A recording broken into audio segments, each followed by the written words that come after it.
We shall fight in the field. Mit der Akzeptanz der C'était pas parce que les 4 Britanniques Grundfreiheiten und dazu gehört ont auch décidé die de sortir qu'ils ne doivent pas Freizügigkeit être der associés à ce Personen. processus. Brexit means Brexit.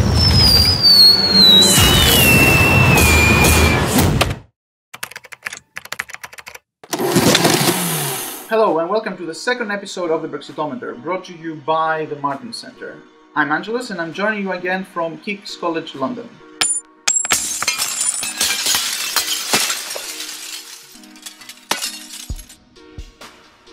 Our first question comes from Francesco Vinci, who wants to know what's the legislative process of Brexit on the side of the UK, and also what are the most difficult items for negotiation with the EU. Now, Francesco, one thing to know is that the UK is a very different political system to the EU. It's actually a very centralized system, and following the vote in the House of Commons last week, basically the Prime Minister and the government have pretty much free rein to go on with the negotiations and to negotiate whatever they want with the EU. Theoretically, once the negotiation is over, something will have to be put in front of the House of Commons to be voted by members of Parliament, and that is pretty much it. That is very, very different to the negotiation on the side of the EU, where you have three different institutions: the Council, the Commission, and the European Parliament, as well as national parliaments and perhaps regional parliaments that have to decide and vote on the last item, on the last package of negotiation with the UK. What the both sides will be discussing is actually a lot of topics. Most controversial is, of course, freedom of movement, borders, access to the common market, and perhaps some kind of a template for a new relationship after the exit of the UK. But one thing to remember is that on the side of the UK, all power, or almost all power, lies with the government of Theresa May. Our next question comes from Vim Latraf, who wants to know what will be the future of London as a global banking centre following Brexit. This is a very interesting question. It's perhaps £1 billion or perhaps even £1 trillion question.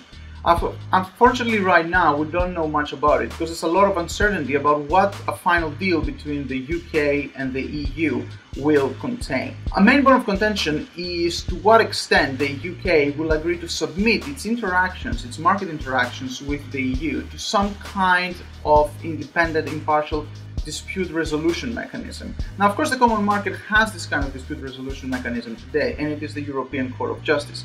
But a main part of Theresa May's promise to her voters has been that the UK will escape any control from the European Court of Justice over how it regulates its markets. My personal expectation is that ultimately some kind of formula will be found so that both Europeans can have access to the financial expertise and the financial tools that reside in the City of London, and the UK financial sector will have some access to the EU common market. On the other hand, whatever arrangement will be found is definitely going to be less binding and less practical than the current association within the common market.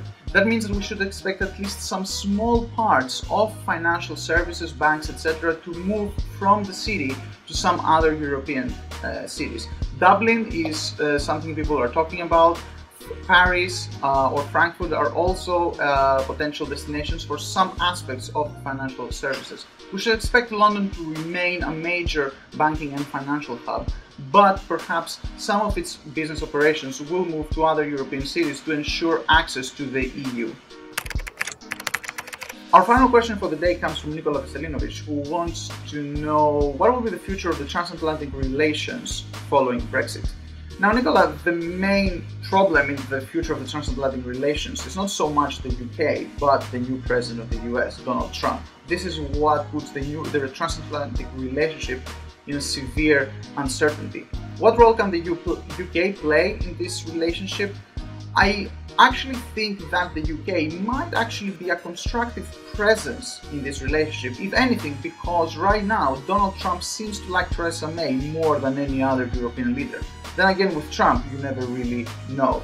The UK will want to be on the good side of Donald Trump, and Theresa May has already promised that she will invite him to the UK. Perhaps meeting the Queen will make Donald Trump even more of a friend of the UK.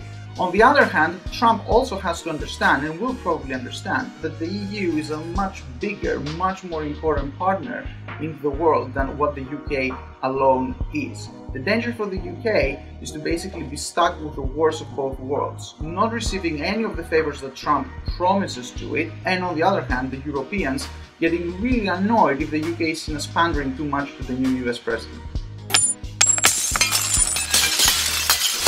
So that was it for this second edition of the Brexitometer. Join me again. Don't forget to send your questions on Facebook and Twitter using the hashtag Brexitometer. Until next time. We shall fight in the field. Mit der Akzeptanz der C'était pas parce que les vier Britanniques Grundfreiheiten und dazu gehört ont auch décidé die de sortir qu'ils ne doivent pas Freizügigkeit être der associés à ce Person. processus. Brexit means Brexit.